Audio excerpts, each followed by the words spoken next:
இப்போ வந்துட்டு அல்பல்லது என்கிற நகரத்தோட விஷுவல்ஸ் இதெல்லாம் பார்த்துக்கிட்டு இருக்கிறோம். நம்ம இந்த நகரம் வந்துட்டு ரொம்ப புராதன காலம் முதல்ல இந்த ஜித்தாவோட என்ட்ரி அப்படின்னு சொல்லலாம். இது இங்கேருந்து தான் வந்துட்டு மக்காவுக்கு மதீனாவுக்கு அங்கெல்லாம் போகணும்னு மெயின் என்ட்ரி வந்துட்டு இந்த இடம்தான். அதனால தான் இது வந்துட்டு பார்க்கும்போது இந்த பழைய காலந்த அந்த விஷுவல்ஸ் அப்படியே இருக்கும். இப்போது சவுதி அரேபியா வந்துட்டு எல்லா இடமும் வந்துட்டு டெவலப் ஆகி அப்படியே பில்டிங்கை நியூ பில்டிங் எல்லாம் கட்டி டெவலப் ஆகியிருந்தாலும் இந்த ஏரியா மட்டும் அந்த பழமையோட அது அப்படியே இருக்குது.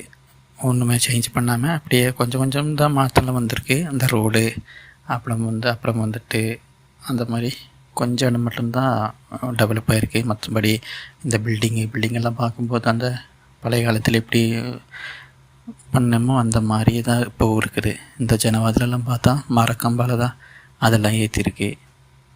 அதில் வந்துட்டு காற்று வெளிச்சம் அதெல்லாம் வந்துட்டு விடுற மாதிரி தான் ரெடி பண்ணி வச்சுருக்காங்க. அந்த காலத்தில் இந்த ஏசி இதெல்லாம் இல்லை தானே, அதனால தான் இந்த ஒரு காற்றெல்லாம் வர்ற மாதிரி பண்ணி வச்சுருக்காங்க.